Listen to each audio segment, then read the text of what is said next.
My name is Jessica Christie and I'm owner and founder at Beauty Culture Med Spa, and I get a lot of DMs every day regarding how I got into the aesthetic industry or how do I become an aesthetic injector. And so I thought that I would take some time to tell you what my journey has been and give you some helpful hints if this is something that you feel like you'd like to do. The very first thing that I would share with you is that there are no two journeys on the road to being an aesthetic injector or in this aesthetic industry that are the same. You obviously need very similar qualifications, and I'm going to tell you what those are, but you really have to have a passion for aesthetics and self-directed study and discovery, because there's not really a job description where you just apply for an aesthetic injector and you get that position. It takes a lot of ambition and a lot of drive to be able to find the right position to get training in this industry, as there's no real formal education to make you an aesthetic injector. Step one is obtaining some sort of medical degree. Typically, MDs and DOs, they can be in aesthetics, but they've undergone a certain amount of training to be in the specialty that they're in, and they typically stick with that. Another really common background medically is a physician assistant or PA, which is what I am, or an NP, and then also you can even be a registered nurse and get into the aesthetic industry. A really important point that I would like to make is that this industry is very glamorized. The aesthetic industry is fun, and there's a lot of beauty and youth, and who wants to look older? So there's a large pull of people who want to have a piece of this pie and be here. But I think it's really important to understand that it's still a form of medicine. It's aesthetics medicine, and there are complications, and it's not always a fun industry to be in, and you need to be able to handle those complications. So I do think that having just a generalized passion for medicine first and foremost, and some experience in the general medical field, really gives you a leg up to be able to handle anything that could come your way. Or say someday you would not like to be in the aesthetic industry, what is your background and how can you filter back into those other general medicine types of fields? But not me. I want to stay in this industry forever because I love it. Back to my beginning, I knew from a very early age that I wanted to be in some sort of medicine. And I actually went to Michigan State University because I thought I wanted to be a large animal veterinarian. I grew up riding horses, and I loved when vets would get called out to our house, and I wanted to help. And so off I went to East Lansing, and at the same time that I was learning that I did not want to be a large animal vet and that I just loved animals and horses, I realized that I loved the nutritional sciences degree, and furthermore, I was going to use that as a platform to then become a physician assistant. It was attractive to me because it wasn't quite the number of years of training as an MD, but I could still have autonomy and diagnose and treat people. Physician assistant studies and programs have gotten really popular in the last couple of decades. When I applied for a physician assistant program, I didn't even realize how competitive they are, but thank God I got accepted right out of undergraduate. I went to University of Detroit Mercy, and I graduated from the physician assistant study program in 2008. Upon graduation, I actually wanted to make sure that I had a broadened medical base, and so I joined Ascension Health as a surgery PA. That was an amazing first job for me because I was able to hone in my diagnostic skills. I was able to learn team working skills within my own peers, and also working with a lot of the surgeons' different personalities and a lot of the different roles within the hospital. I think that my hospital experience was something that I will never take for granted because, number one, I thought that I wanted to work in the hospital, and I'm thankful for that time, but it was not for me long term.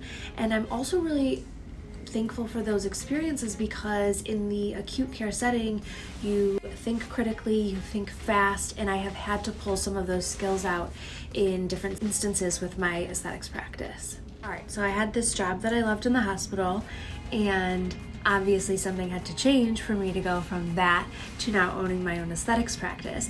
I'm going to share with you my journey of what happened that now I look at as a silver lining and how I ended up here. So as I mentioned, I was very young when I was a brand new baby PA, And there are certain criteria that you need to follow in order to keep your medical license up to date. One of those things is continued medical education credits, or CME credits, and I had done them but had not logged all of them, and December 31st, when that started over and I did not log all of them, they actually took away my license, and I had to enter those credits but also retake my entire board exam, which is really hard, and I was stressing big time because I couldn't work until I took that, passed it, and was re-credentialed back in the hospital system. It was 2 weeks where I wasn't able to even get a test date. So in the meantime of being off of work and studying for this upcoming exam, I was really taking stock in my life and seeing what was working and what I needed to change. And I felt like it was time for me to move on from the hospital system. So I decided to go back to what I really wanted to go into when I graduated from PA school, and that was dermatology. And I was really nervous to choose dermatology as a field because I thought that my teachers would think that I wasn't going into primary care and I wasn't serving my community well. And so I decided to make this jump and do it for me. I realized in the field of dermatology, and let alone cosmetics, there aren't job postings for these types of jobs. And if there are, they're very few and far between, and you're likely going to be relocating. And so I put on a business suit and dressed up in business attire, and I updated my resume, and I drove around looking for dermatology offices, and I walked in and essentially cold called on them and asked them, are you looking for a physician assistant to add to your practice? I recognized that it would be much more logistical to just fax your resume or email your resume or call and get an email of a contact and email it, but I knew that if I wasn't in front of someone, there was a very low likelihood that they're going to take someone with no dermatology experience and be willing to train them. So I was really working on my networking. I was asking everyone they knew if they knew someone in the dermatology field and how could I get into it. And it really is being in the right place at the right time, but you have to put yourself in those places. I walked into the office that I became a dermatology physician assistant at. I thought, wow, this office has it together. I bet they don't need a PA, and if they needed one, they would already have one. But come to find out, it was someone who had gone off on their own. They were slowly getting really busy and expanding, and right place, right time, I found someone who was willing to train me and share their insight and advice and education, and that's where I got my basis of my dermatology knowledge. This office ended up not being a good fit long-term because I really wanted to do the aesthetics, and it just felt like that wasn't going to happen there. And so I moved on to a different office, which I was also doing medical dermatology.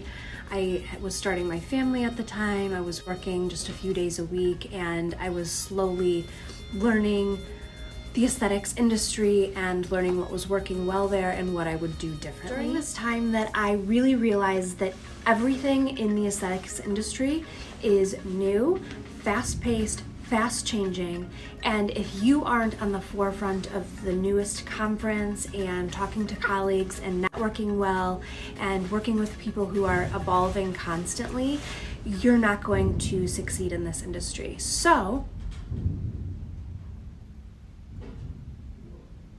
the power just went out. I'll be right back. The power did not come back on, but I'm just gonna keep going with this video because we have beautiful daylight and you gotta be flexible in medicine. So basically, networking with anyone and everyone who's in this industry is a really important key. If you do find a job where you have some contacts that know some people that are in aesthetics, you're going to get your foot in the door at some point. It's just staying on your toes, networking, going to conferences that you're allowed to go to. A lot of times you can't go to any of the conferences unless you have a job in aesthetics, or you can't go to certain trainings until you do land that first job. But there are some things that you can do to gain a little bit of experience to make you more marketable as an aesthetic injector and to be able to get that first job a little easier. Once you have your medical credentials and you get a job in aesthetics, that training process becomes much easier. The aesthetic companies like Allergan Aesthetics and Galderma, they have training programs that are paid for by the company that you can be then enrolled in. Those are hands-on training with a trainer that is hired by those companies, and you can really get some good basis of knowledge for beginner Botox and dermal filler. With those, you're training all on label, which means that you're only training on techniques that are approved for that product. What you'll learn quickly in this industry is that most of what we do and most of the advanced techniques are off-label techniques. So those trainings are typically found in some of the bigger conferences and also done with private trainings with really great experienced injectors that have their own private training company. Once you have found a position that is willing to allow you to learn on the job and to train you appropriately, you better buckle up because it is a quick, fast-paced, ever-changing industry. One year there will be a trend that you feel like you master, and then you add something else to your docket and it's a whole new skill to master. You're always the new kid, you're always learning something, you're always at the ground level of some sort of technique, and being okay with that is really important. In medicine, you just are really truly a forever student, and so you definitely want to be employed by someone who appreciates continued education and they are comfortable with sending you to multiple trainings throughout the year. You're gonna have to take time off of your own busy aesthetic schedule injecting, and you're going to have to obviously pay money for those trainings, travel costs, the cost of the conference, but they're so worth it because if you're not staying on the cutting edge of this industry, you're not going to be getting the same results. So in this industry, no one is going to discover you. You really have to get out there and be recognized. You have to network. You really have to create these dynamic relationships, because one thing I've learned about the aesthetic industry is it's very small, and someone who you may be evolving a relationship with one company may go to another, and then that creates a whole nother network for you. So that's really helped me with my business. Going from being an aesthetic provider to owning your own aesthetic business was a huge jump, and I wouldn't have been able to do that without a few other key players that were part of the business model. I don't recommend going out on your own if you don't have that backup and support, because you really need a strong legal team, a strong accounting team, and if you need some resources for that, I'm happy to help you with that as well. All in all, the journey from going from a little surgery PA to my aesthetic business has been a beautiful one. There has not been a day that I have regretted it, and I'm so thankful that I get to be a part of men and women's journey to looking and feeling more youthful and more confident.